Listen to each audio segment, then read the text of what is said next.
Done that lots of times. Mhm. Hey yo, people.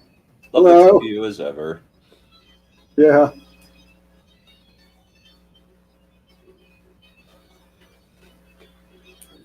because we're doing Greece. We're doing Greece and Rome today. So maybe I'm strange, but whenever I hear pity, I think of "'Tis Pity She's a Whore." Have you heard of that play? No, I don't think I have. It's actually from Shakespeare. It's actually like it actually came out like a contemporary of Shakespeare or something, and it's basically Romeo and Juliet, only they're siblings, Yeah. and the Romeo analog ends up killing his lover.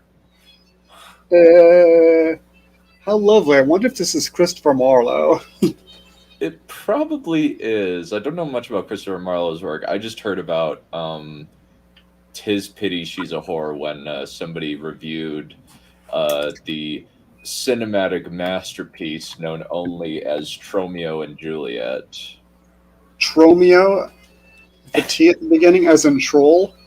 No, Tromeo is in Troma Studios. It's basically if the Asylum had even less of a budget, or Oh, if the BBC Narnia had even less of a budget. tis pity, tis pity. She's a summary. Uh, let's see. Yep, sorry, I'm just quickly looking up. There's a Wikipedia article. Yep, and it gives you the original spelling too, by John Ford, it says. Huh. Yeah, it's a little later. It's 1626 or between 1629 and something else. 1633 by Queen Henrietta's men at the Cockpit Theatre. No comment. Huh. Published in 1633. Da-da-da-da-da. Da-da-da-da-da. Synopsis. Da-da-da-da-da. Yeah. Okay. Lovely. Anyway, get away from there. Get away from this foul demon. Yeah, get away from that. And get to other foul stuff because we're doing grace. Well, it's not all of it foul, though. So, pardon me, every now and then I'm going to have to get up for a second and do something, and then I'll come back. Um, Let me see, because I think the next we're coming up to, I think it's time for some Socrates and Plato and stuff like that. Let's see. Can you see that okay? Yeah, I can see it fine. Okay, good. Yeah. And You will have Socrates isn't. you will have to do most of the talking since I only had one class on this in my Grecian studies class. Yeah, it's been a while since I was up on this, but luckily I have reference materials to help me out. So I didn't put Socrates on here because Socrates didn't actually write anything. Apparently, he just wandered around talking. And most of what we have is about him is by Plato, and it's hard to tell where Socrates leaves off and where Plato starts sometimes. At least for me, it is. If they were an expert, they would know. But let me see, because we do have a little bit on Socrates from Xenophon. You may have heard of Xenophon. He got lost in Asia Minor, and he wrote a book called the Anabasis about it. So he Hmm. wrote some other Actually, stuff too. no. Actually, I've never heard of him. Let's see. He's not written on here. Xenophon.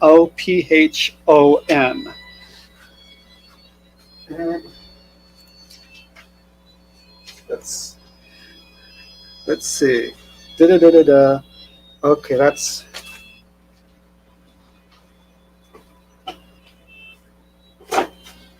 so. I'm just dashing over and collecting things.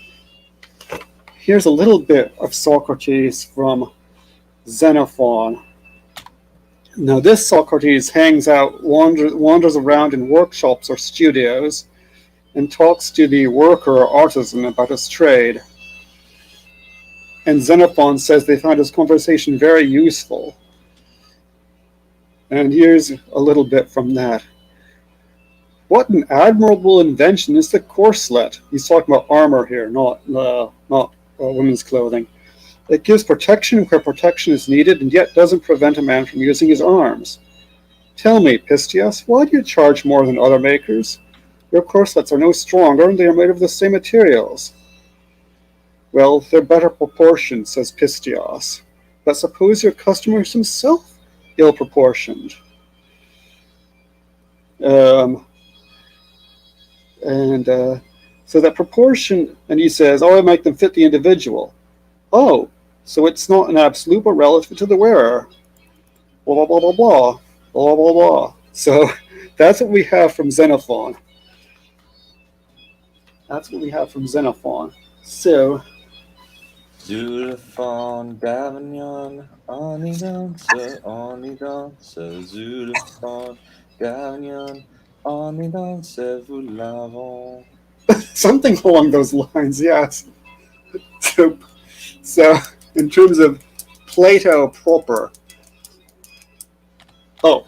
we should probably say a little something about the execution of Socrates, because this is where it gets interesting.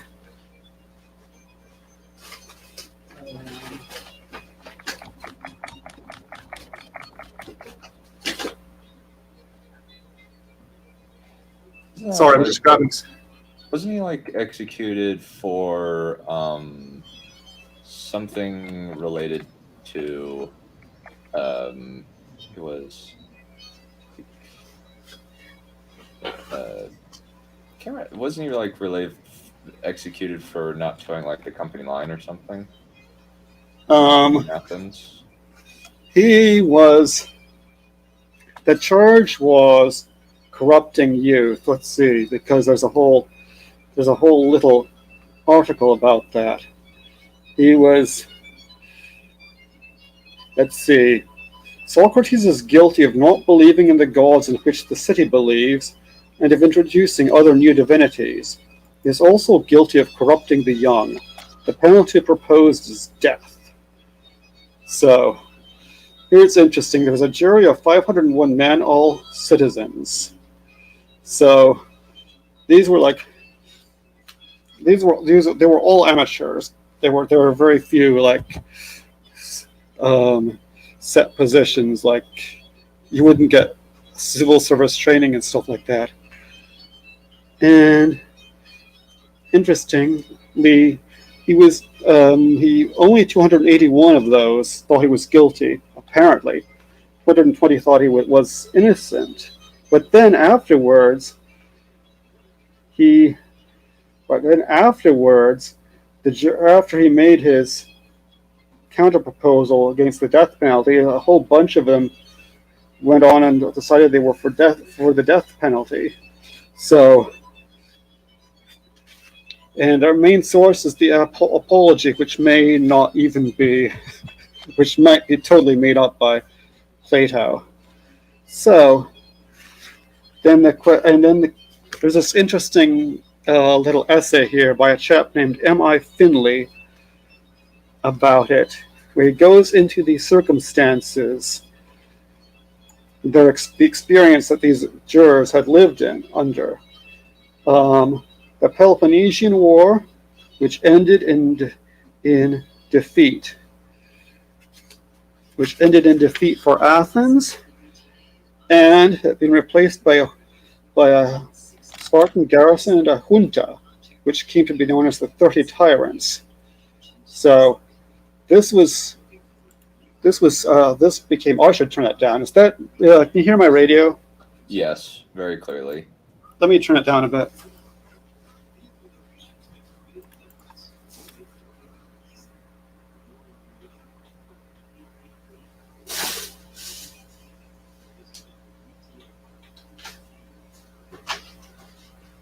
Yeah, I don't mind it being audible, but I don't want to distract people.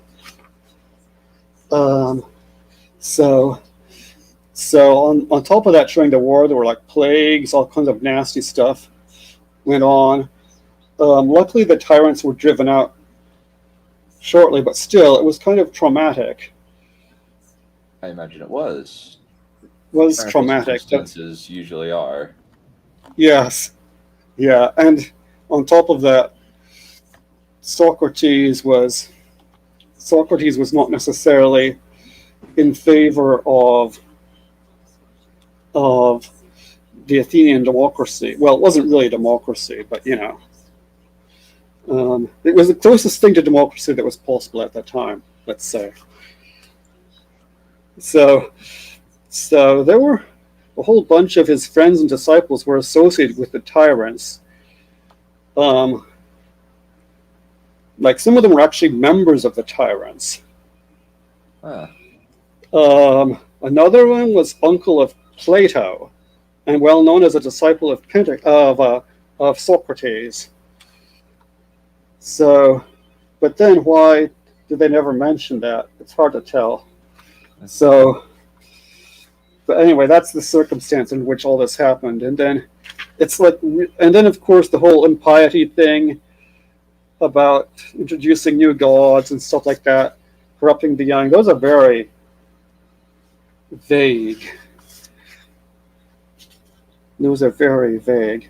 But then he had like, but then on top of that, there were like other weird people wandering around, sophists, and there's a whole group of people I'm reading here called the Cacodaimoniste, which kind of means devil worshippers, who went around tempting the gods by dying on unlucky days and would go around mutilating the sacred, like, oh god, I don't know what these things are, but anyway, they're like basically performing little acts of sacrilege and stuff like that.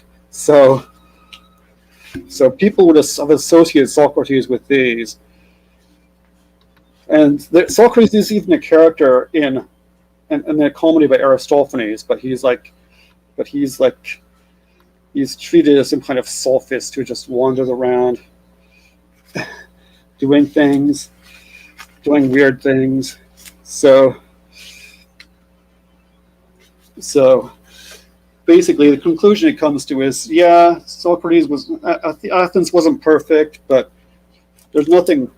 That's not because doesn't say that democracy in itself is bad. Or we should remember that Plato also was not really big on democracy. Part of the point of the Republic is to have an elite of special moral censors called the guardians who would be ruling the city. They would all be experts. Is the problem because humans are inherently like selfish people who look out for their own ends. Yeah, so it would become a problem, and eventually, also Plato reportedly and possibly actually was at the court of the tyrant in Syracuse, trying to turn the tyrant into a philosopher king, and evidently not succeeding very well. So there's that, and then there's some other weird stuff going on.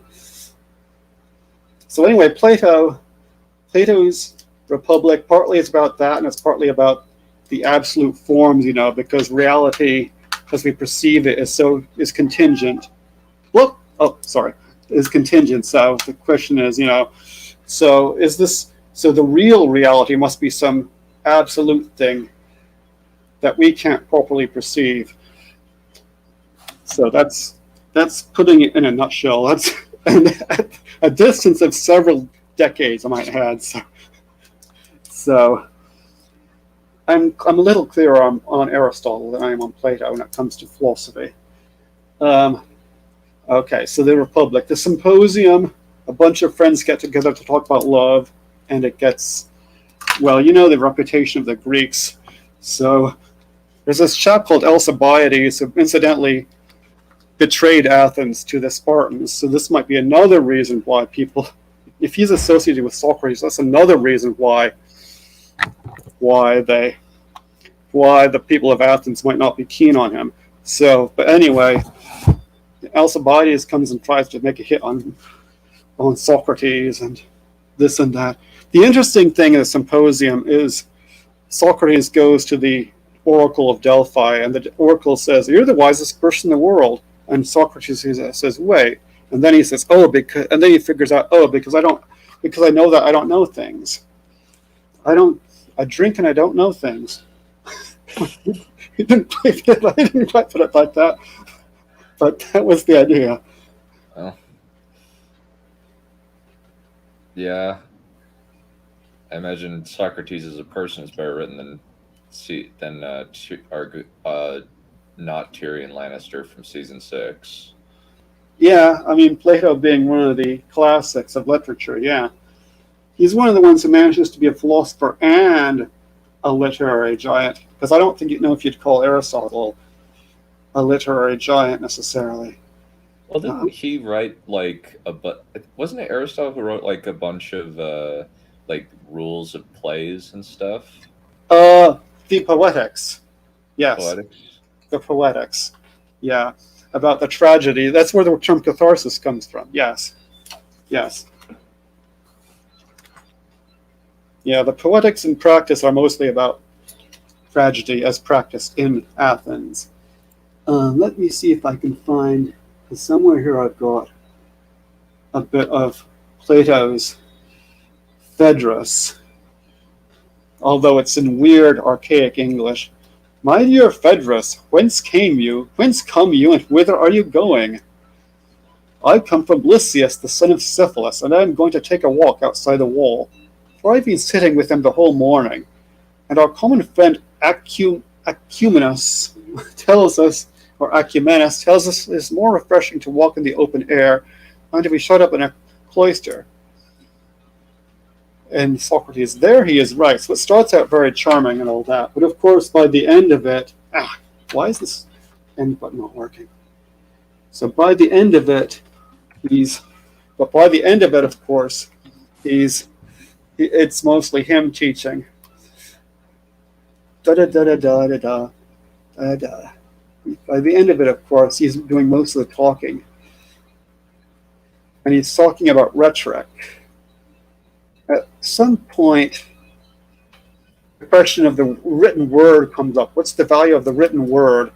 There's a story about Thoth, supposedly invented writing, and the Pharaoh telling him, "Oh, I don't think I want this, because then we'll forget everything, because we'll have to rely on writing." So, Which is kind of hilarious. yeah, it's a little like, yeah, but that's how some people, that was the argument in Socrates. But he who thinks that in the written word there is necessarily much that is not serious, and that neither poetry nor prose, spoken or written, is of any great value, if, like the compositions of the rhapsodes, whatever they are, I think bards, they are only recited in order to be believed, and not with any view to criticism or instruction, and who thinks that even the best of writings are but a reminiscence of what we know, and that only the principles of justice and goodness and nobility taught and communicated orally for the sake of instruction engraven in the soul, which is the true way of writing, is the clearness of perfection and seriousness, and that such principles are a man's own and his legitimate offspring. Well, this is obviously this thing is written in the periodic style that the ancient Greeks and Romans used.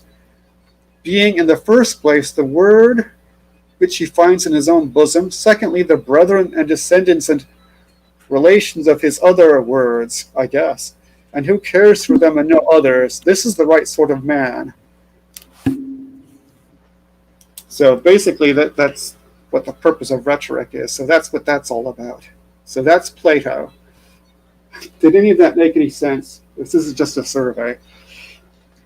I would say that it's a lot of philosophy terms that I'm not necessarily familiar with, since I didn't listen very carefully in my philosophy class, especially since it was an online class. Yeah. I just had to take tests and read some stuff. And I'm a little. I imagine that a lot of it is based on, it's all about the strength of your argument? Is that the basics of what it is? Well, I think there's also an idea of it should have to do with moral improvement and making people better. Oh yeah, kind of like the idea that art needs to have a certain moral component, like it should teach good morals, like kind of like the idea that like that we should carefully curate what is being told in terms of the stories. Yeah, it was a common place in those days, and in the Middle Ages and Renaissance, that the poet should both please and instruct. He should just both move the audience or the readers and teach them virtue and stuff like that. So Aristotle is a much less like literary than Plato. And that's my impression. But we have to at least mention him.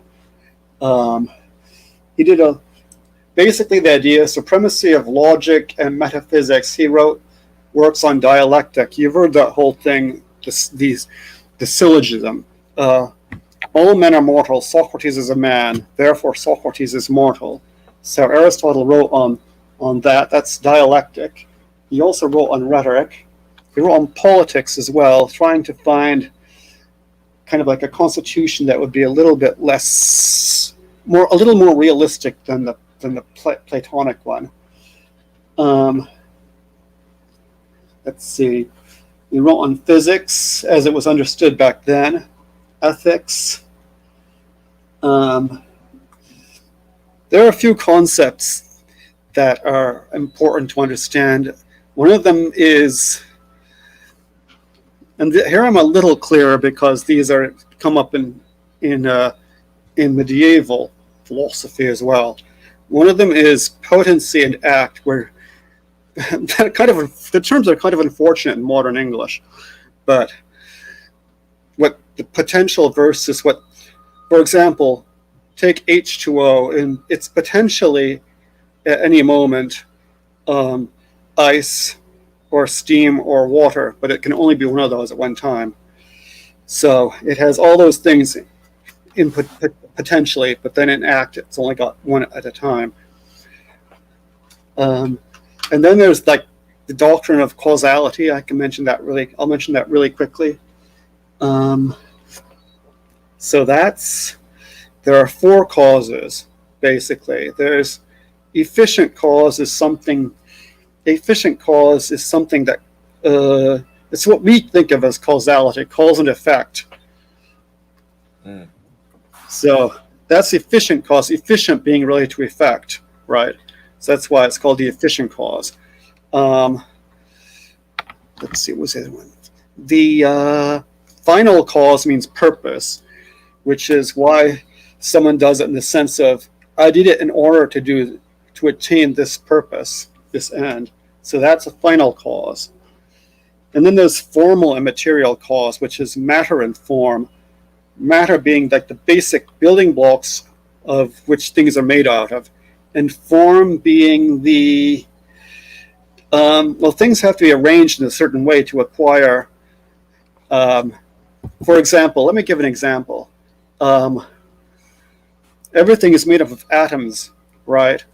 And there are different types of atoms that are all made up of electrons, protons, and neutrons, but there are different configurations of them.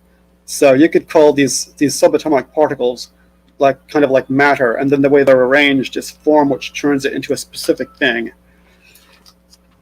Let me see if I can find, because there's a nice little bit about form in Chesterton. Let me see if I can find that really quickly.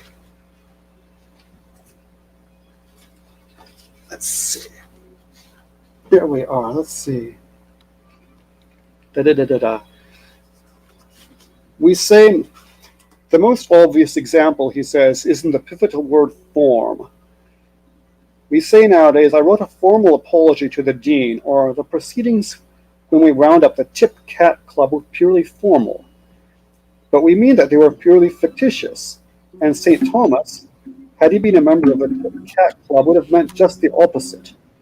He would have meant that the proceedings dealt with the very heart and soul and secret of the whole being of the Tip Cat Club, and that the apology to the dean was so essentially apologetic that it tore the very heart out in tears of true contrition.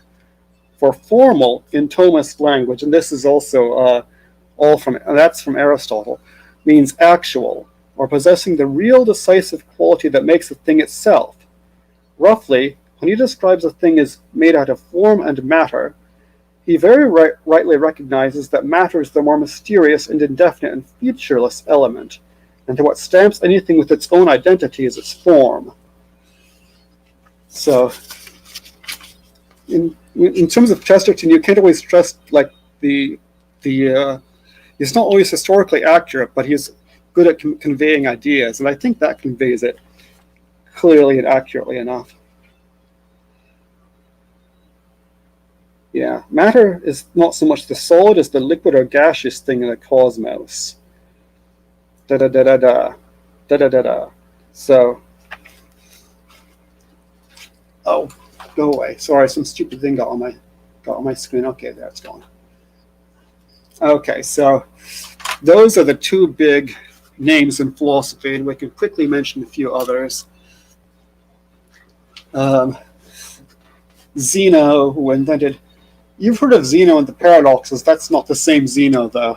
There's more than one Zeno. You've heard of Aristotle, not Aristotle, Achilles and the tortoise thing, right?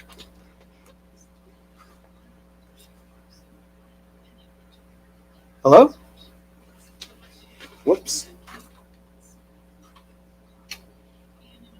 Let me see what's going on here.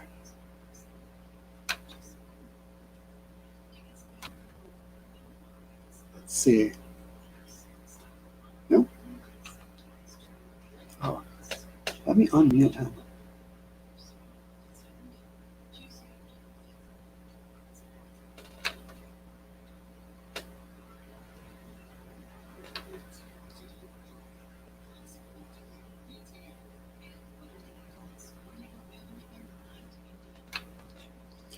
Oh, righto. Anyway.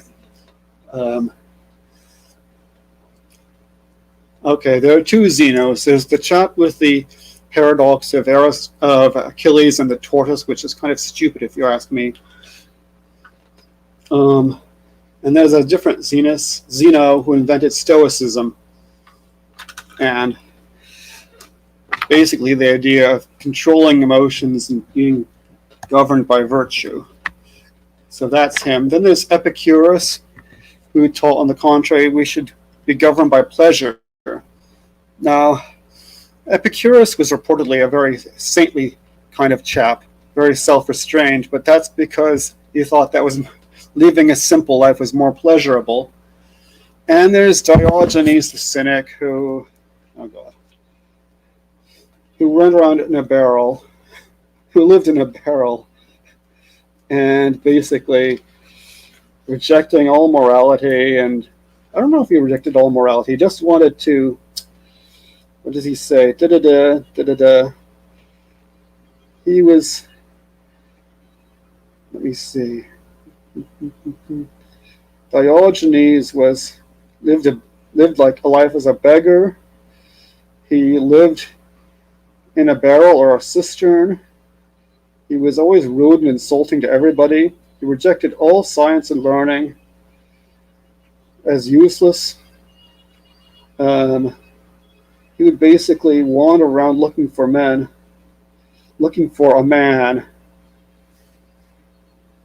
and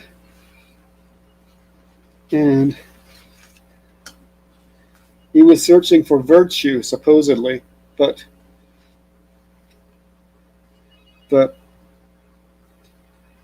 basically getting rid of all externals.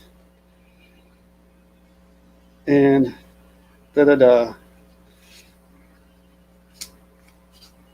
nature or custom. Okay.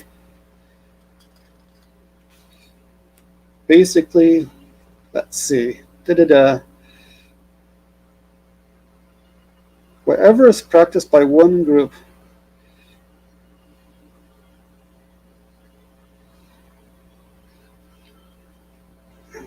Nature and self-sufficiency. So, but basically, morality is kind of okay. Sorry, I don't know this chap very well. Um, but for example, what we consider morality, he calls man-made laws or customs, blah blah blah. So whatever is done by one group of animals is fine. So if animals do incest, then for people to do incest is okay. And So enough of him. And let me see.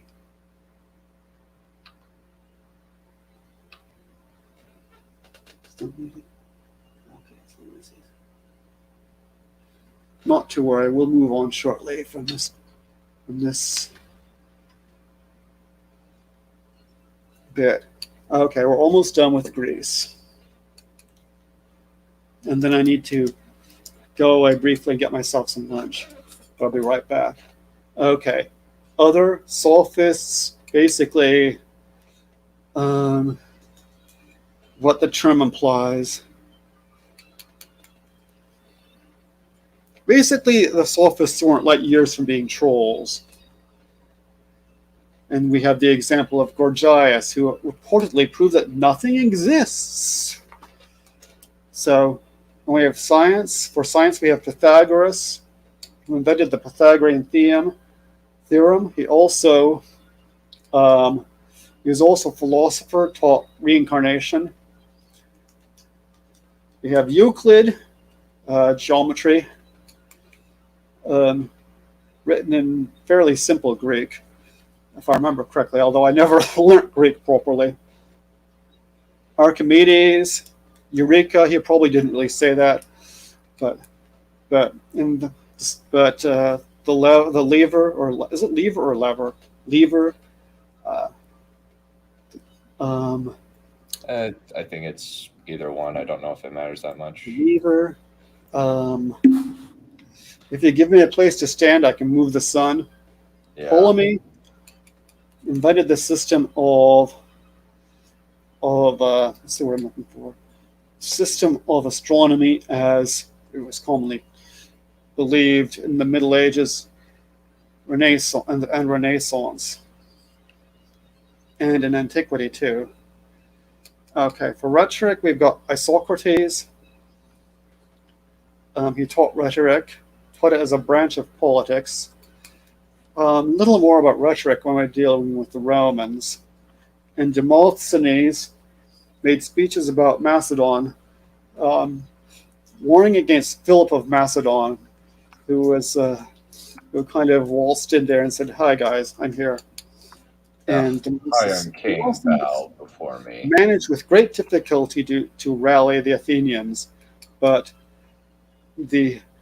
of course Philip won, and the rest is history. And we enter into the Alexandrian period, where the Greek city-state, as we knew it, becomes part of these large empires that become basically divine monarchy. And we should need to say a little something about Theophrastus's characters. Now, Theophrastus was the disciple of Aristotle, but he's best known for his characters, and have him on. I'll give you a couple of amusing examples from Kitto's book, Kitto's book on the Greeks.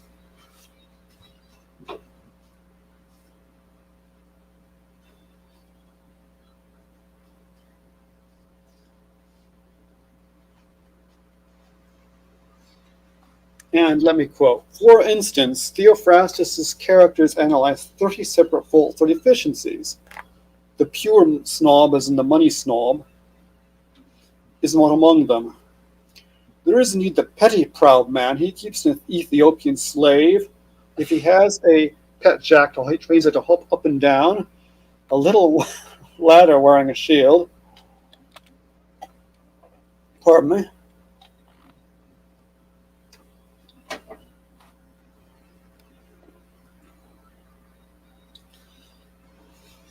When he is gone in procession among with the other knights, he swaggers about wearing his coat and cloak and spurs. He keeps a pet monkey, a private wrestling ground. And when he lends it, he's careful to arrive late so people will nudge each other and say, "That's the owner."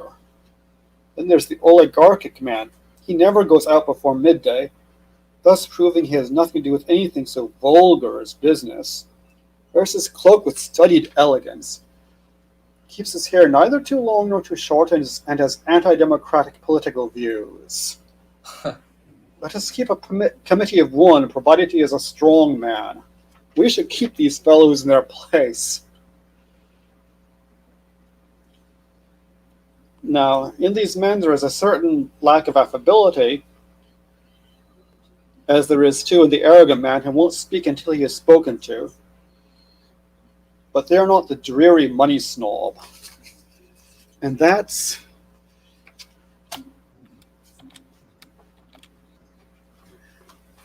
Greece, and I'll be right back. Oh, you're back. Good. Say something Yeah. amusing, because I have to step out for Sorry. a couple of minutes. Yeah, sorry, Well, I had a call with the bank that I needed to briefly meet myself up to take care of.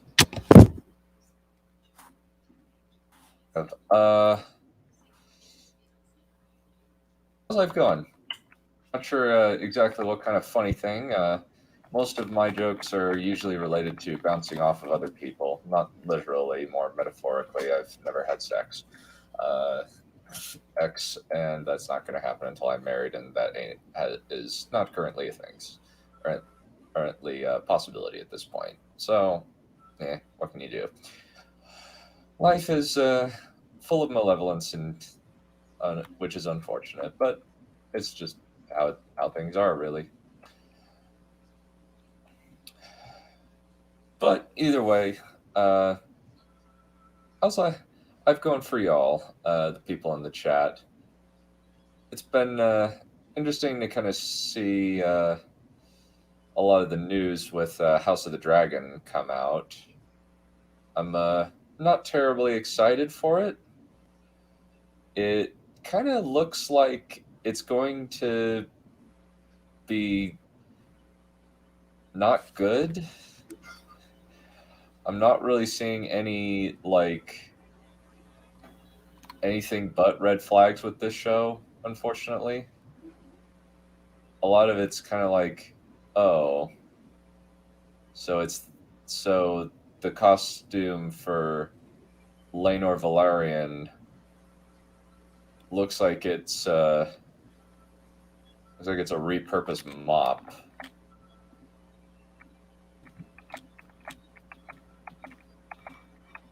It's very, very uninteresting.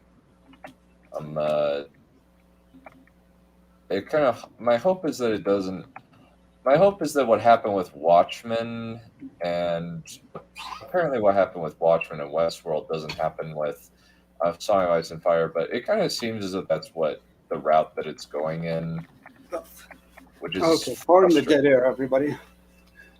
Oh no, I felt it with my House of the Dragon complaints.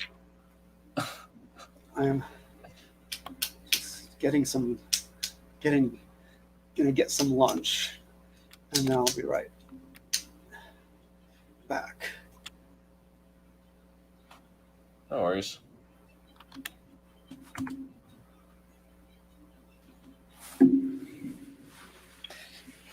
Well, anyway, it's like, I think what is it? I think the casting is mostly fine. It's mostly kind of unknowns or people who are just. Oh, no, me too. Okay. I need to link to this.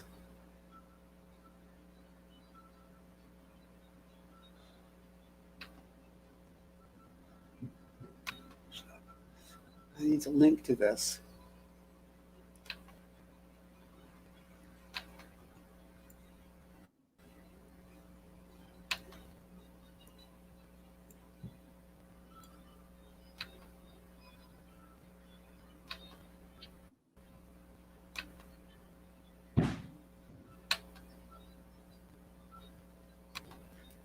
Yep, sorry, I'm just linking to this.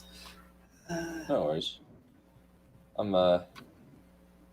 So how about yeah, I'm just talking about House of the Dragon while you're since that's kind of the thing that I'm like most like passionately uninterested in, I guess you could say.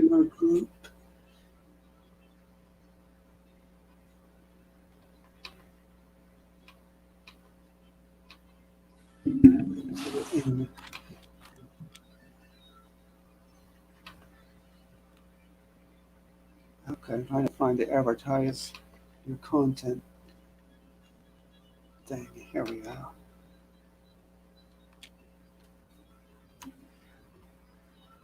And I need to advertise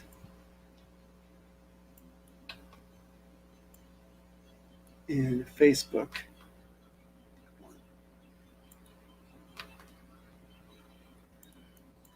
It's gonna be a bit of a trick since Facebook generally We're about to doesn't start have very Rome. much. We're about to start Rome.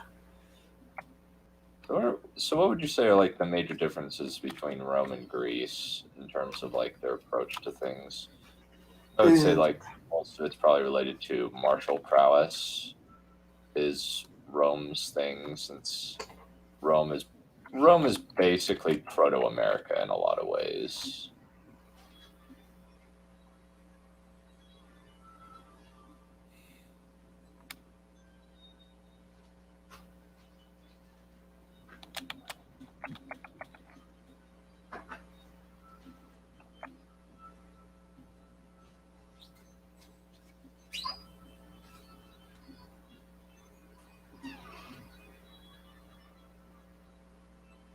But like since we're basically living in a version of the Roman Empire like right now. Yeah, you need to find something to do about these gaps. Like, I'm not sure what.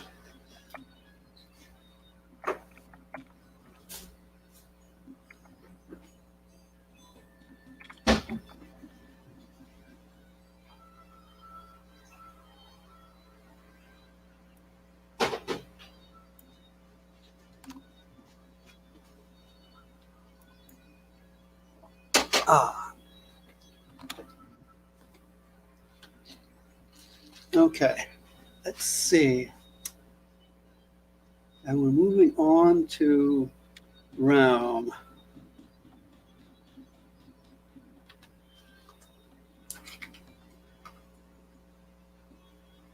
So there we are, Rome. I think that's from the Aeneid. And okay. 10-second history of Republican Rome, supposedly founded in 753 BC. Pardon me because I'm eating. Supposedly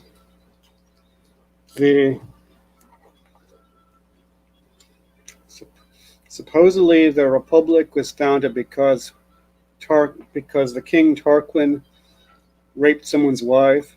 Then there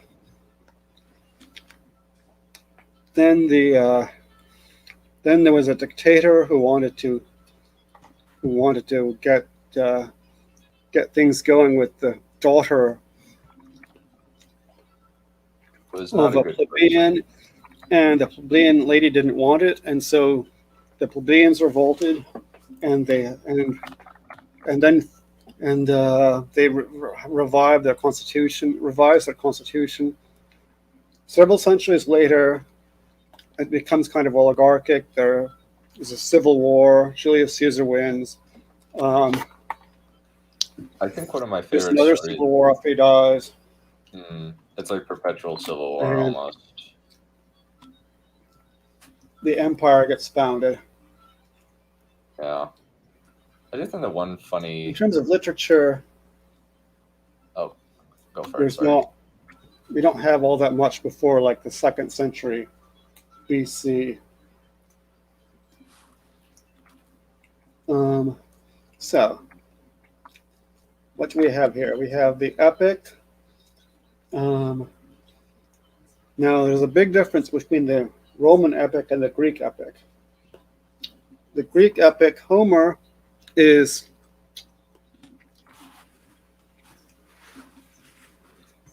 let me see. Actually, let me ask first of all, what sort of familiarity do you have with Roman literature? Very, very little. Most of it's like I know the like it's they mostly kept a lot of Greek stuff. I'm aware of the Aeneid, and kind of like the how it's I think like a pro. my guest may have They died. Let me have a look. And what? Can you not hear me?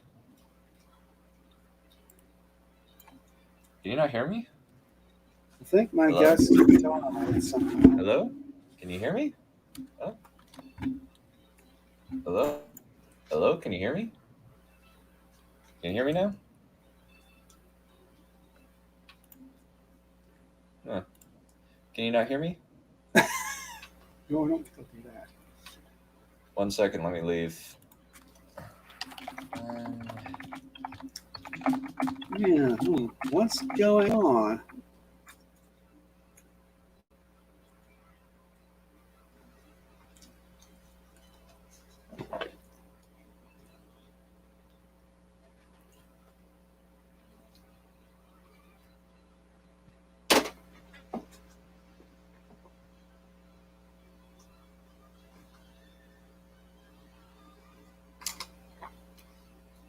Okay, let me send my guest a message.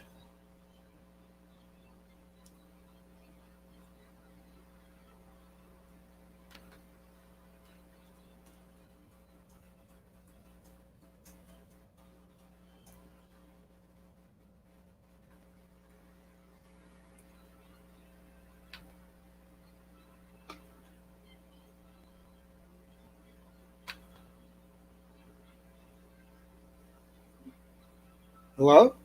Hello? Am I coming through okay now? Hello? Am I coming Hello? Hello? Am I coming through okay now? No? Oh.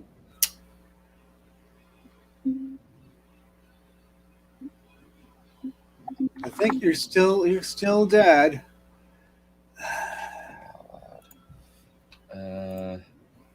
Audio. Am I coming through better now? Hello?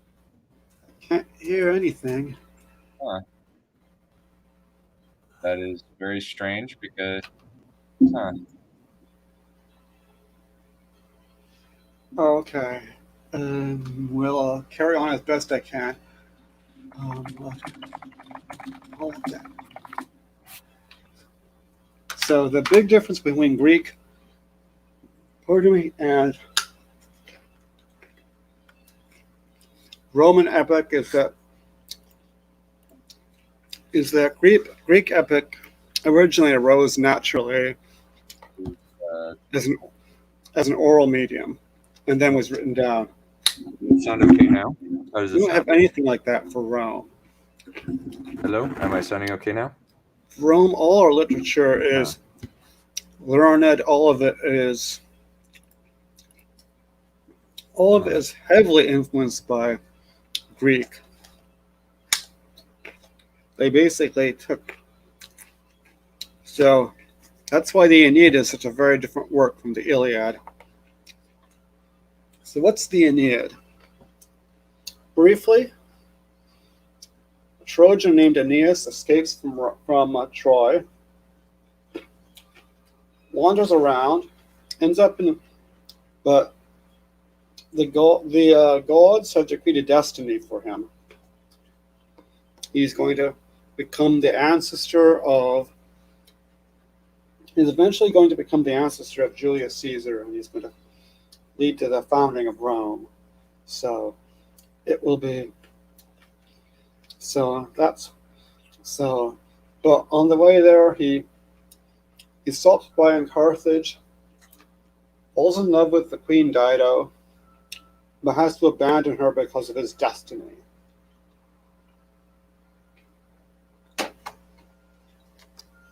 Has some more adventures, and eventually defeats some of the natives there so that he can found the city of Alba Longa, which will eventually lead to the founding of Rome.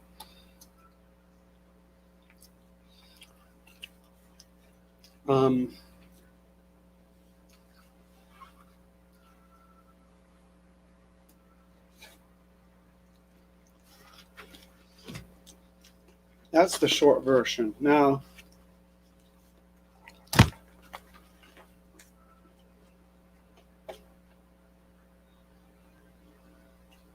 he's it's all very influenced by the Iliad and the Odyssey. So it's got a lot of these traditional features that are taken from it. The gods are involved. There are long similes, journeys, battles, speeches. The high style, he takes from in the high style that justified, I'm quoting from an introduction by C. Day Lewis to it, translation. And the confidence that his plot is more than simply a story, it illuminates the fundamentals of the relationships between gods and men. But it's not just dirty writing, because he's highly cultivated. He studied literature and philosophy. And he's put a whole bunch of other things in that could not be in Homer's world. He's got the tragedy, the Attic tragedy, late Greek poetry, the various philosophies and all that.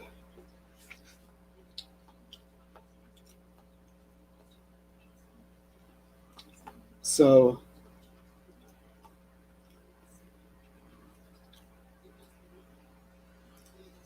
he doesn't just, the hero of Aeneas doesn't just have courage, but he also has, above all, a devotion to duty and to subjecting his will to the will of the gods. So he's renowned for his pietas, which is the ancestor of piety, but means basically his obligation, his sense of duty.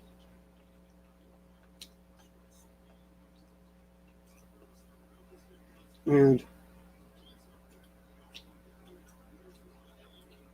there's a sense of like pity as well.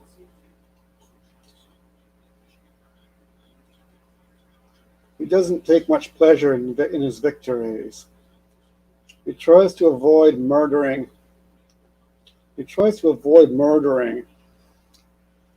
Fighting the native Italians, and to make peace. He spares enemies.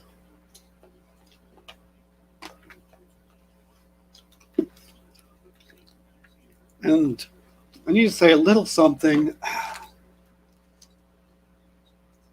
I need to say a little something about versification too. What the blazes? Huh. Hello? Is this working again? Hello? Are you having technical difficulties? Hello? Is this working? Huh.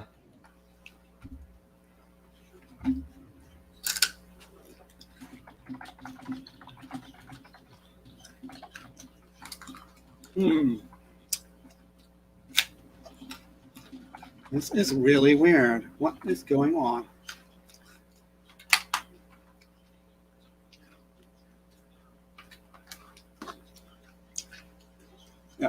Sorry, I've lost my guess. I don't know what's happening. Maybe he's having internet problems, computer I problems. I have no idea what's I happening. legitimately have no idea what is going on right now. Let me Do I need to edit? I I legit hello? Hey, am I going through okay? Let me turn you up a bit. Will that help? Yeah, I have no idea what's going on. This has never happened to me before. This is really odd since Discord apparently like is Okay. Let's see. Will this work? Try to say something. hello, hello,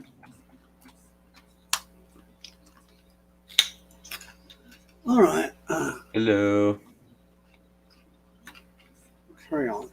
hello. Okay. I'm not going to talk about versification very long, but it's based on long syllables and short syllables, like long and short. And it's taken the meter is taken from the Greek, but I can't give examples in the Greek because I don't know that. Um, the examples in Latin, an example in Latin because it's there's the main meter is the dactylic hexameter, which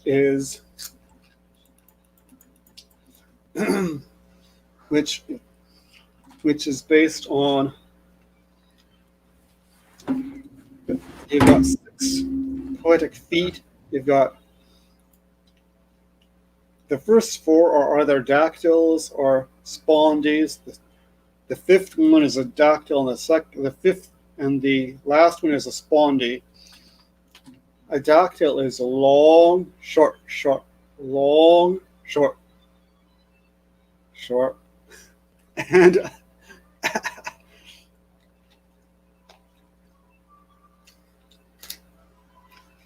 and yep, he died. Long, short, short, and the spondy is long, long. So, example: Incipe parve, incipe parve pu erizu conoscere matrem would be an example. Half a second, I got a message.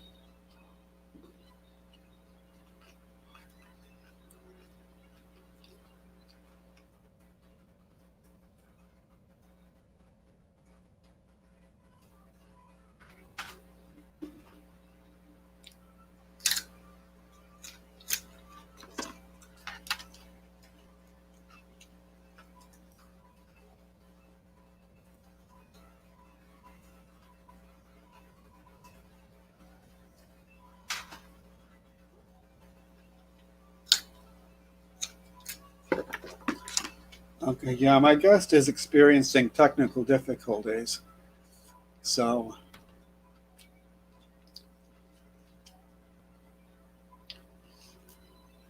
I'll have to carry on by myself, which is a little awkward. Um, but I'll do my best.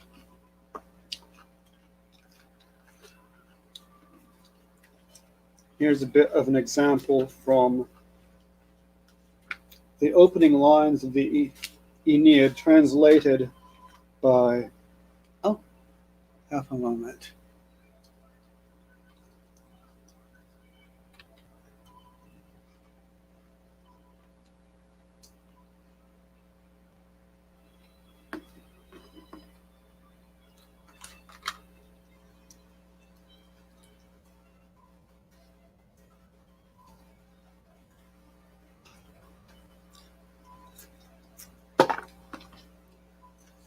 Yeah, I wonder why I can't.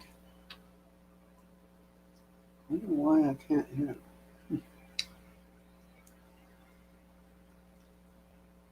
Connection is good.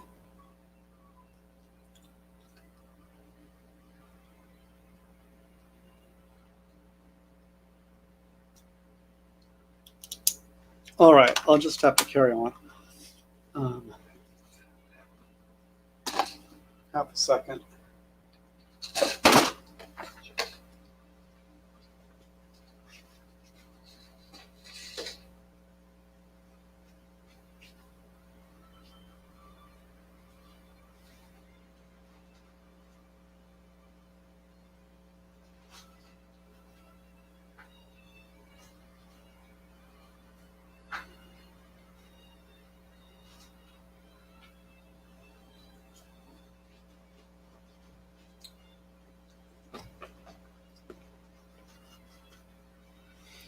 Okay, the Aeneid opening lines.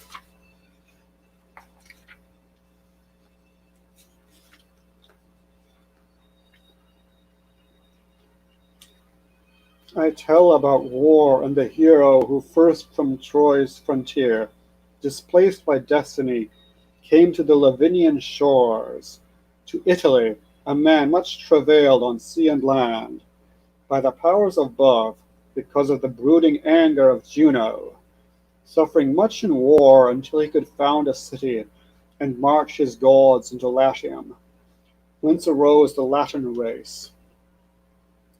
The royal line of Alba, it is Alba Longa, and the high walls of Rome. Where lay the cause of it all? How was her godhead injured? What grievance made the Queen of Heaven so hairy a man, renowned for piety, through such toils, such a cycle of calamity?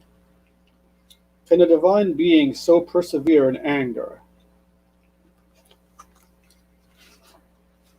Half a second. Let me try to add him in again and see what happens. Hello, am I coming Hello? through okay? Am I coming through okay now? Hello? Hello? Am I Let's see. It's odd. You're not muted so far as I can see. hello? I am speaking. I am Edit speaking. name, edit mic settings. I am speaking as Uh, loud as I can. Can people in the chat hear me? see. It's kind of weird. I don't know what the problem is. Let me Raised your volume up to 150 or something like that, but I still can't hear what you're saying.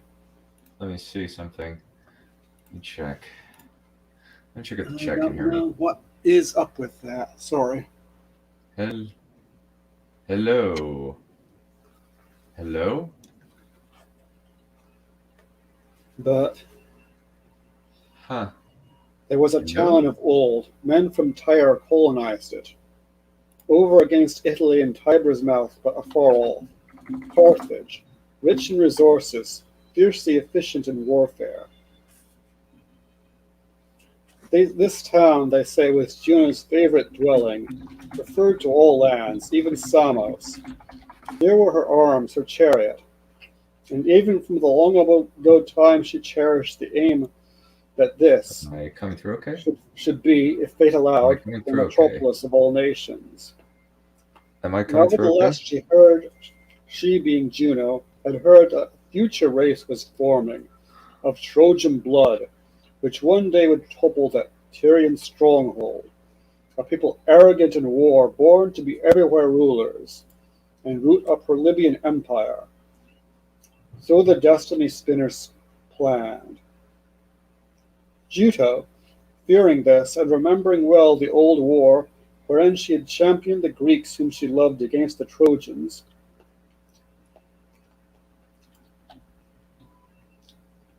besides, she had other reasons for rage, bitter affronts unblotted as yet from her heart. Deep in her heart rankle the judgment of Paris, the insult of having her beauty scorned, and so forth. Furious at these things too, she tossed all over the sea the Trojans, the few that the Greeks and relentless Achilles had left, and rode them off from their goal, Latium. Many years were wandering around the seven seas, moved on by destiny.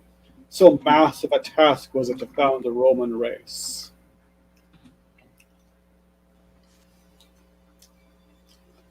And so forth.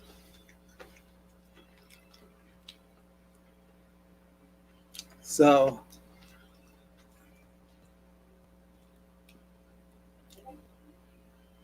let's see.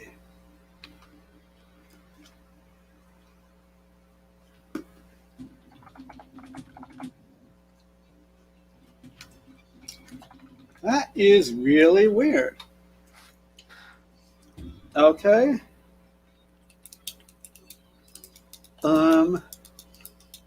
YouTube. Okay, let me um let me unmute YouTube then, and only I'm afraid there'll be a bit of an echo if I do that. Let's see.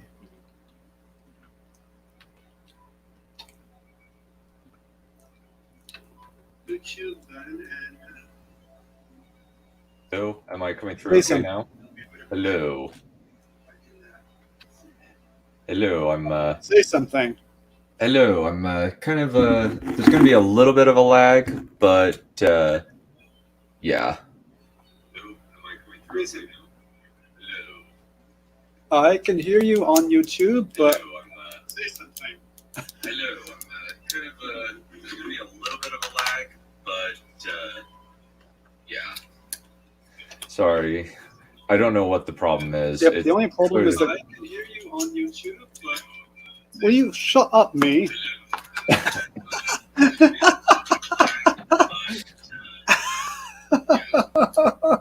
I have no idea what the problem is. This is a really weird problem. I legit have no idea what the problem is. This is just weird. I have no idea what the problem is. This is a really weird problem. Oh my god. Did I just say that same thing 3 times in a row? I muted you. I muted it again, by the way. Yeah. Maybe the best thing is when I'm talking, I keep it muted, and then when I stop talking, I can unmute it. That's going to be a little bit awkward. Maybe the best thing Shut is up. when I'm talking, I keep it muted, and then when I stop talking, I can unmute it. That's going to be a little bit. I think that the best option is probably for me to bow out, honestly. I think that, like, it seems like it's probably something on your end, because it seems like YouTube is picking me up fine, StreamYard is picking me up fine, and maybe just something about your computer is, like, going nuts. It seems like it's probably something on your end, because it seems like YouTube is picking me up fine, StreamYard is picking me up fine, and maybe just something about your computer is, like, going nuts. It seems like it's probably something But why? your end, because it seems like YouTube is picking me up fine, StreamYard is... Oh god, shut up.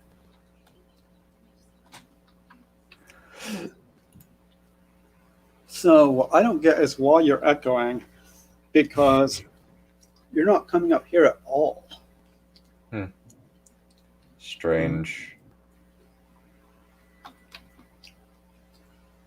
That's not what I meant to do.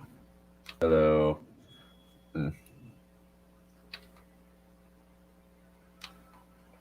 Okay, say something now. Hello. Am I coming through okay now? Am I coming through okay? Am I audible? I honestly can't see anything wrong here. Huh. When I click on you, let's see. It's friggin' weird. What? I don't understand this. Yeah, I can't see anything that's wrong here. Everything should be fine. Your mic is fine.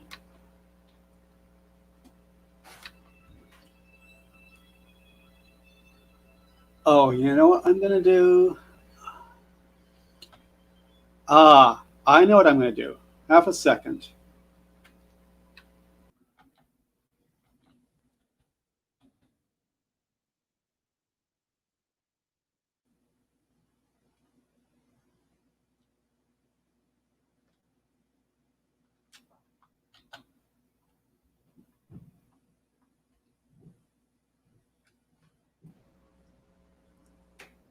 This work better? Say something now. Hello, am I live for you? This has completely derailed things. I am very sorry. What the?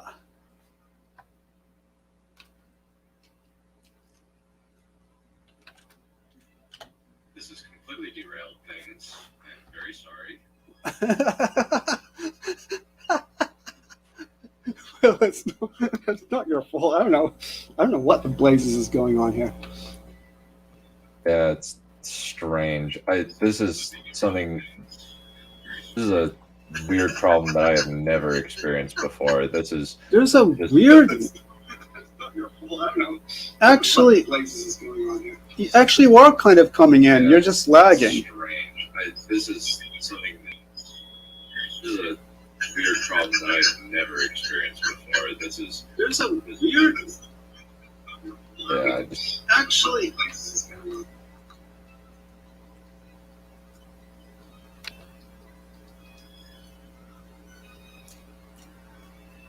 It seems I'll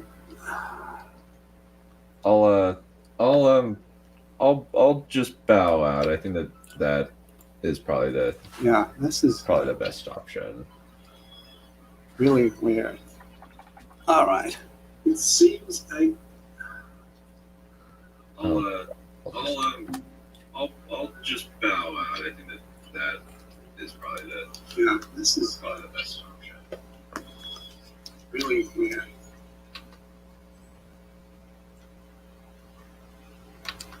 Okay, because I'm only going to be doing this for another 40 minutes anyway.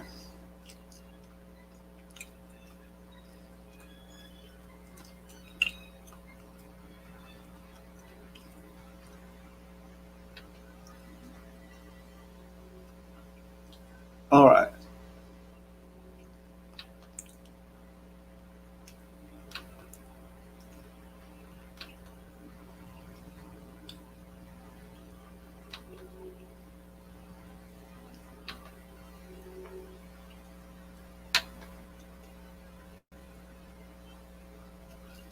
Okay, so I was about done with the Aeneid.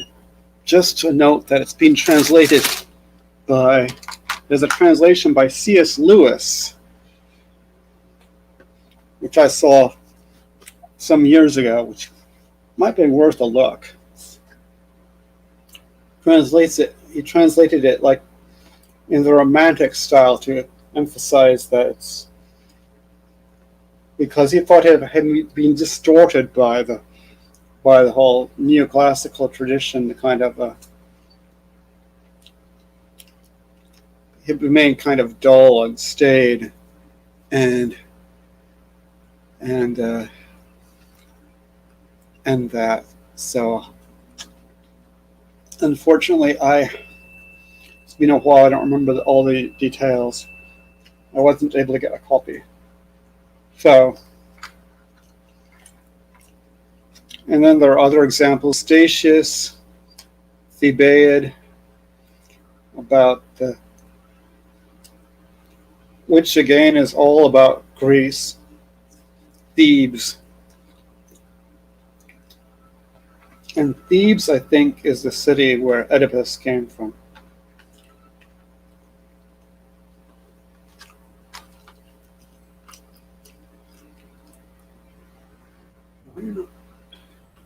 Page down my page.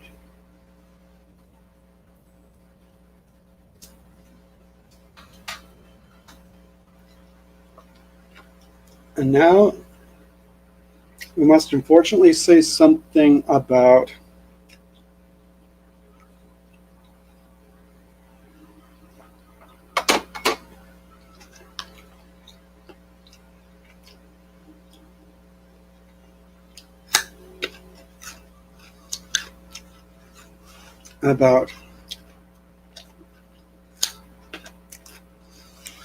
rhetoric. We need to say at least something about Cicero, and I can't say much about him. Most of his works are speeches. For example, and there's a long list of those. For example, against Catiline, Catiline, being a conspirator against the Roman Republic, wanted to stage a coup, and Cicero was outraged that he was still alive. He still lives. He lives? Nay, more. He even comes to the Senate. It sounds better in Latin. Immo in senatum venit. The Philippics were warning against Julius Caesar taking over. We saw how that went by.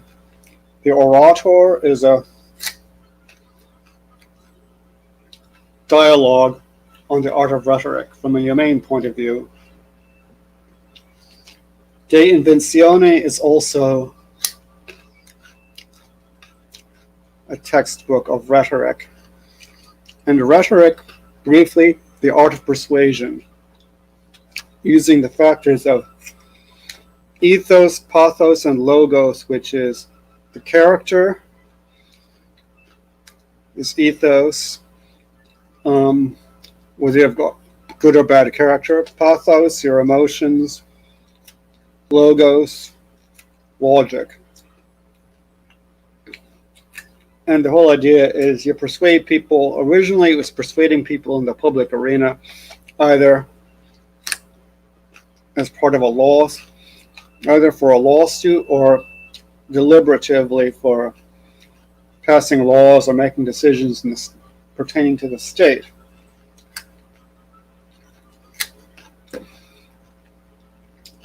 A lot of, and this is where commonplaces were invented. What? Something just happened. Anyway, I think that's, so the whole idea is you're trying to persuade people, so you're trying to move them, and you're trying to use reason, but you're also trying to move them. In principle, that's the idea. Needless to say, reason played less of a came to play maybe a bit less of a role. And under the empire, rhetoric kind of declined because, hey, there wasn't really much deliberating going on. There was in terms of lawsuits, there was a class of lawyers that were professionals, and in terms of deliberation in the Senate or whatever, there really wasn't much of that anymore because under the empire, Rome eventually became a kind of a totalitarian dictatorship.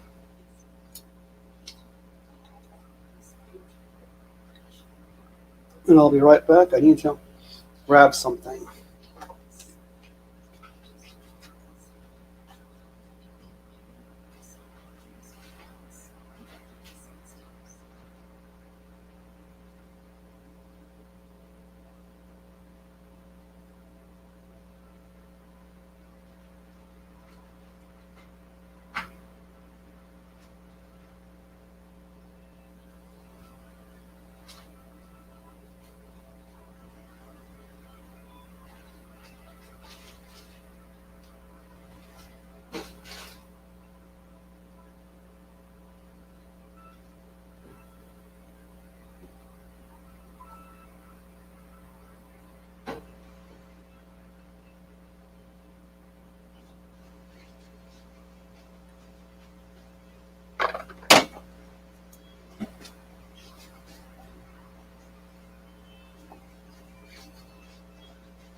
So a lot of what was involved in rhetoric was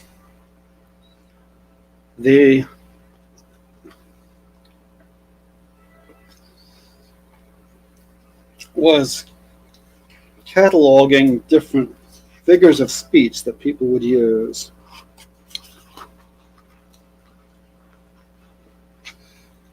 And here's an example. We've got a whole long list of figures of speech.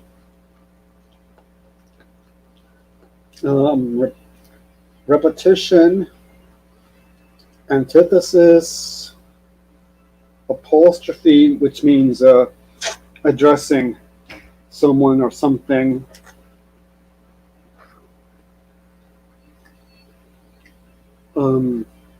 Period.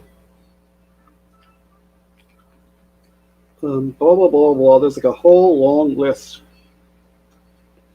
of them, of figures of speech. Then there are figures of thought,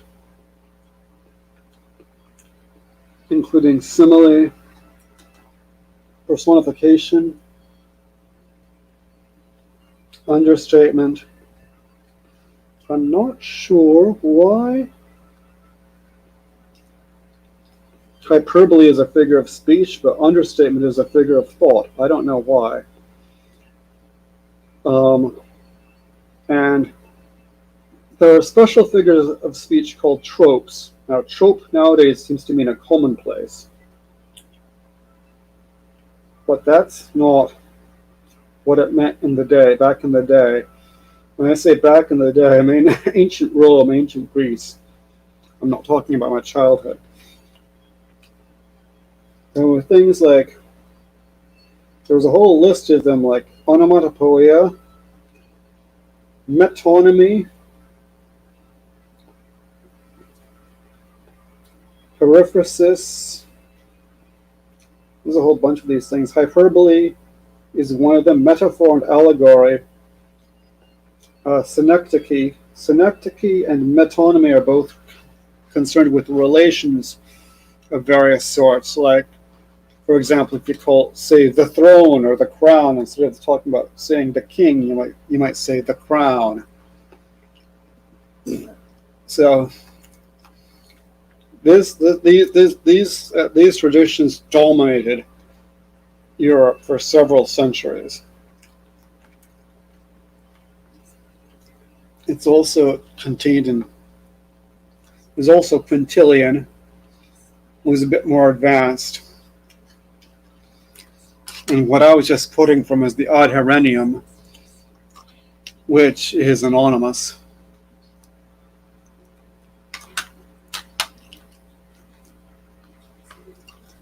Okay.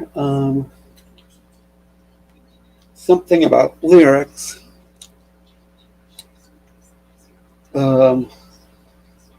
We have Virgil's Georgics, which means basically having to do with people who work the land, farmers. But then it goes into mythology and God knows what. Horace's odes.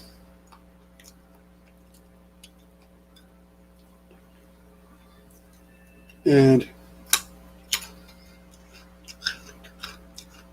yes, the story of the city mouse and the country mouse goes all the way back to antiquity. I'm not going to say much about Horace's odes. There's one about how his rhyme will last longer than bronze. But then there are other ones where he says, hey, if you lust after one of your slaves, do you restrain yourself? I certainly don't. So there's a bit of a difference in tone. He also wrote the Ars Poetica, tips for writers, warning against certain things like the mountains labor and a ridiculous mouse is born. And let's see if I can find some more little bits from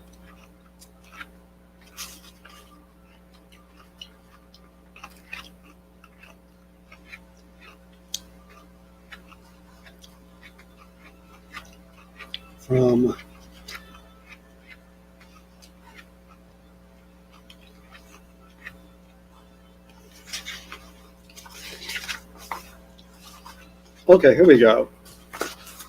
He's got a number of little tips.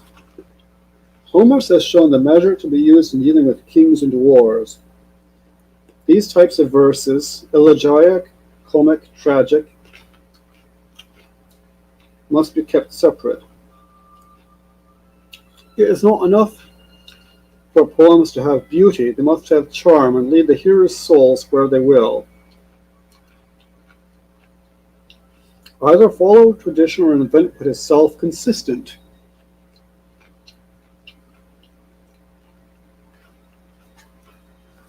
And so forth. And we have Ovid, the Metamorphoses, all about stories about people changing into different things. It's basically a collection of mythological stories. Needless to say, all from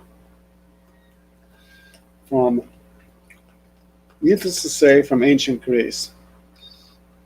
And then there's the art of love, how to keep your girlfriend happy, which in the Middle Ages was taken all very seriously in service of love service to your lady, but it's a lot more ironic in Ovid's version. He says things like, don't visit her on her birthday. It costs too much. Okay, Catullus mostly wrote about his girlfriend with the unfortunate name of Lesbia. That comes from the island of Lesbos and didn't necessarily have quite the same connotation as it has today. That wasn't a real name. Her real name was Clodia, except her real name was Claudia, but she went by Clodia because it was considered fashionable to use the plebeian version of your name. And her little pet parrot. And last of all, Martial, who wrote brief, sarcastic epigrams. They weren't all sarcastic. There's one about how wonderful the Codex, what we think of as the book, is. Because, as you know, the main books in antiquity are mostly rolls, or mostly scrolls that were all rolled up and tied together. And the Codex had just been invented, but it hadn't yet come into common use. It kind of triumphed after Christianity came about. So that's lyric. History, oh. Yes, Livy's Histories. It's got all that stuff. That stuff I mentioned at the beginning? The fall of the monarch, the overthrow of the monarchy, the establishment of the republic, the revolt of the plebeians. Romulus and Remus, you've heard of that. They were raised by a she-wolf. This is the closest we have to actual Roman mythology, as opposed to stuff that they'd stolen from the Greeks. This is the closest that we get.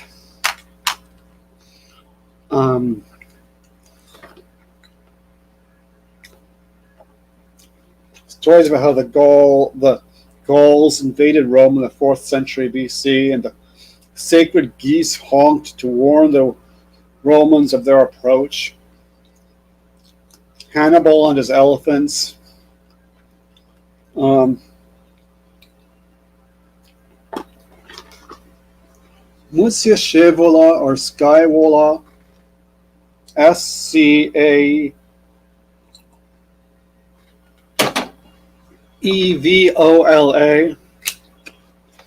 captured by enemies of Rome. He says, he says, if I told you a lie, they were trying to get information. He says, if I told you a lie, I'll put my hand in the fire.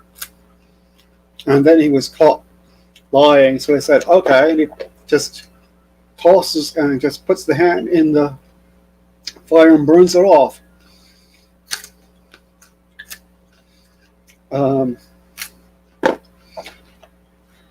This stuff isn't like years from being. It's got a certain element of myth about it, and it's got a certain element of propaganda about it too. How much actual history, I don't know.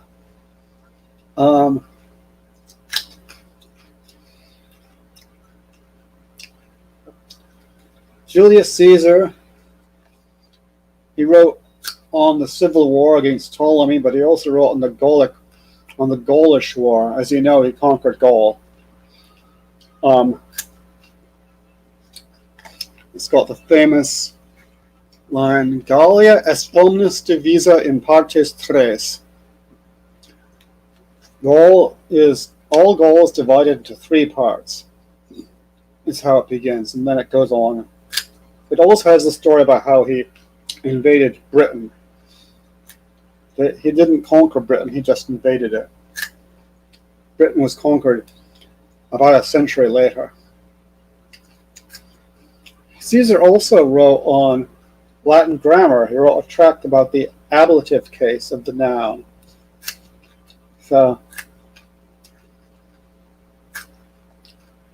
quite educated chap. Tacitus, best known for his histories and his Germania. Germania is an account of the ancient Germans before they invaded Rome, long before they invaded Rome, or even a threat. Pardon me.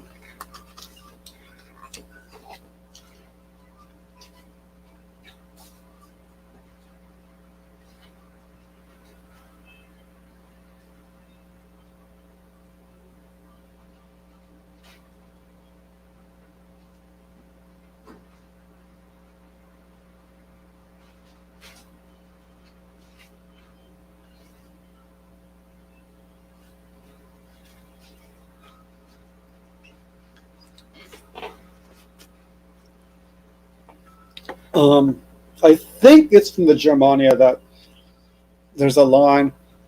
He wrote in the 2nd century AD. I think it's there that there's a line from one of the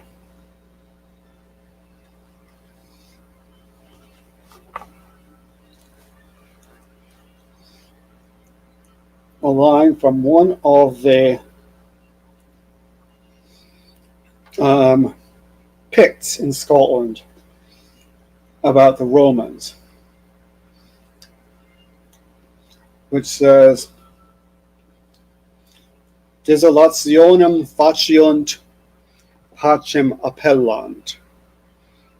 They make a desolation and call it peace. So there's already an element of self-criticism, which also comes up because Germania, the Germans are kind of presented, if I remember correctly, as these almost like noble savages, whereas Rome was corrupt, and Rome really was kind of corrupt, if we're honest.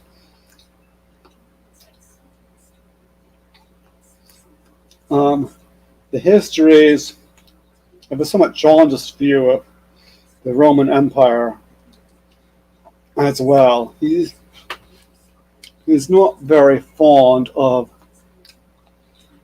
for example, of Augustus. Let me see if I can find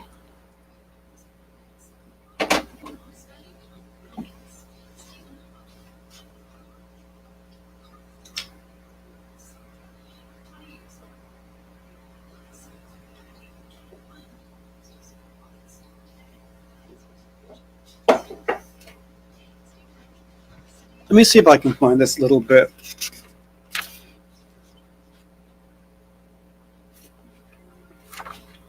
Where he's talking about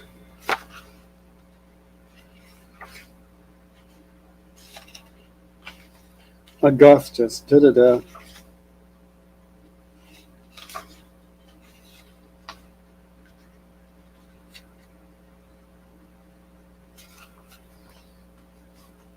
Okay. He's talking about Augustus here. Filial duty and national crisis had been merely pretexts. In actual fact, the motive of Octavian, the future Augustus, was lust for power. Inspired by that, he had mobilized ex-army settlers by gifts of money, raised an army. I was only a half-grown boy without any official status, won over a consul's brigades by bribery, pretended to support Sextus Pompeius, and by senatorial decree usurped the status and rank of a praetor. Soon both consuls had met their deaths by enemy action, or perhaps in one case by the deliberate poisoning of his wound, and in the other at the hand of his own troops, instigated by Octavian. In any case, it was he who took over both their armies. Then he had forced the reluctant Senate to make him consul. With the forces given him to deal with Antony, he used against the state. His judicial murders and land distributions were distasteful even to those who carried them out. True, Cassius and Brutus died because he had inherited a feud against them. Nevertheless, personal enmities ought to be sacrificed to the public interest. Next, he had cheated Sextus Pompeius by a spurious peace treaty, Lepidus by a spurious friendship. Blah, blah, blah, blah, blah, blah, blah. And then even once he takes over, it's not so wonderful. After that, there had certainly been peace, but it was a blood-stained peace of disasters and assassinations. And gossip did not spare his personal affairs. How he had abducted another man's wife and asked the priests the first question whether it was in order for him to marry while pregnant. Blah, blah, blah, blah, blah, blah, blah, blah. But all that comes with a big caveat. According to this chap who wrote this book I'm quoting from, his last name is Africa. What's his first name? Thomas W. Africa. He says, Tacitus's failure to write a study of Augustus was a loss to literature, but not to history, he says. So,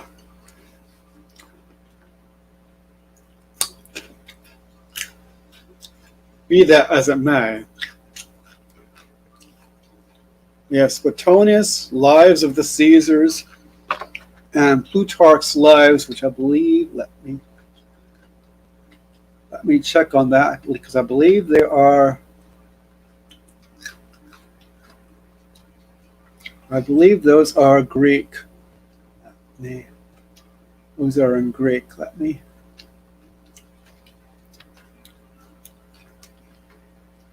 See, he was Greek, certainly.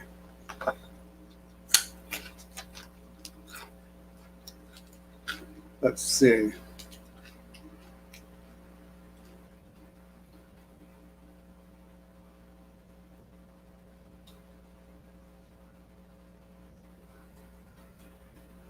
Okay, he's also got Lives of the Roman Emperors. He's got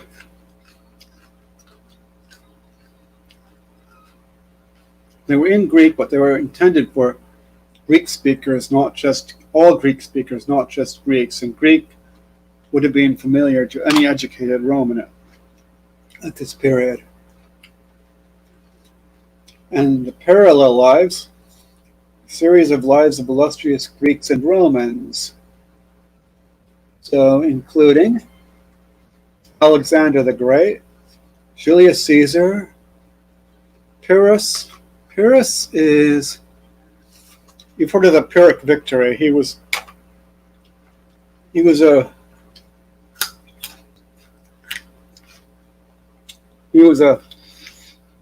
an Italian king who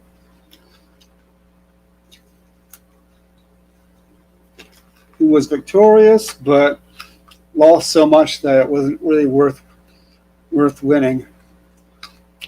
And then he's got a bit on morality.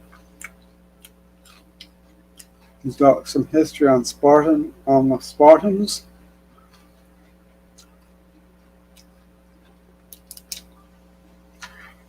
He's got a bunch of little. He's got something called the Questions. The customs of Greeks and Romans are illuminated in little essays that pose questions like, why were patricians not permitted to live in the Capitoline? And then suggests answer. Oh, and this is Herodotus too. So bleh.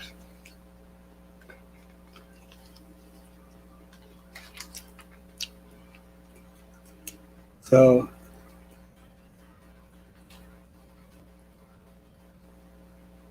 let's see how much, because I have to head out shortly.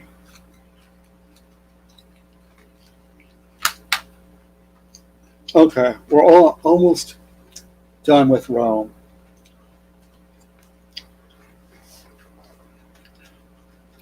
Okay, so here we are with a few random things from Roman literature. Apuleius, the golden ass, that is the golden donkey. The chap is transformed into a donkey, has lots of adventures, some of them very risque. There's one where a lady, where he's at this household and the lady basically lusts after him in his donkey form. Eventually he converts to Isis and is transformed back into a human being again. Petronius was arbiter of taste under Nero and is kind of gross.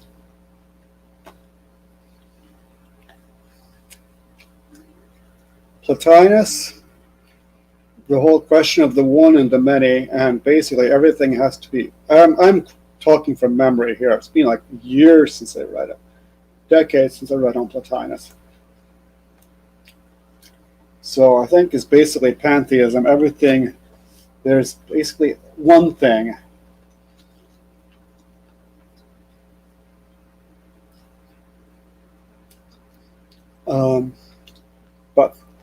But there's more to it than that. That's just all I remember of it. Marcus Aurelius, Meditations. He's a famous emperor philosopher. And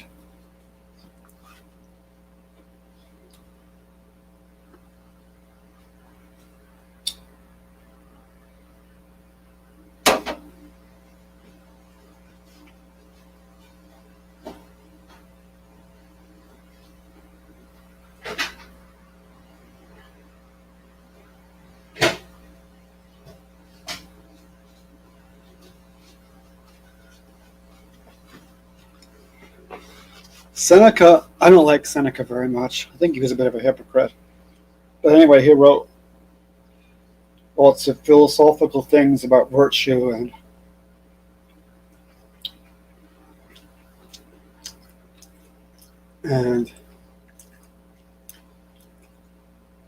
whatnot, but he was also kind of a schemer.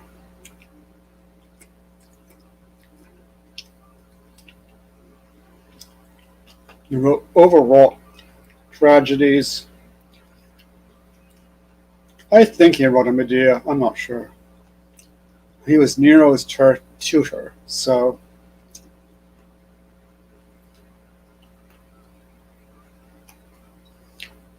although Nero had ordered him to commit suicide, because, as one does,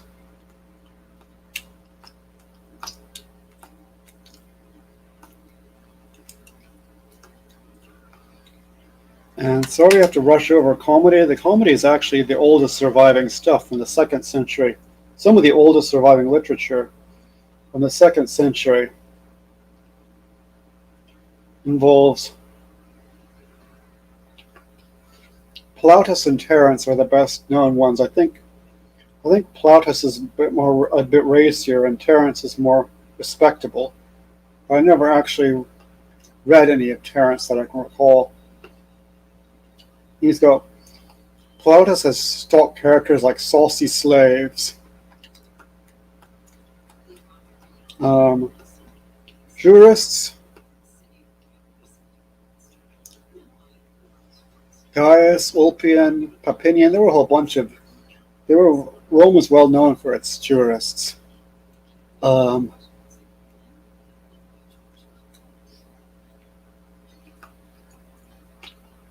Ulpian said that according to the law of nature, all men are equal, but of course, according to the positive law, they weren't. So de facto, they weren't. And I'm going to say a little some. I'm going to talk about Marcianus Capella, Marriage of Philology and Mercury, next time because I don't want to rush over it, and I have to head out soon. So I'm going to stop here. Thank you for listening. I hope this was interesting or entertaining or something. And we'll be back next week. So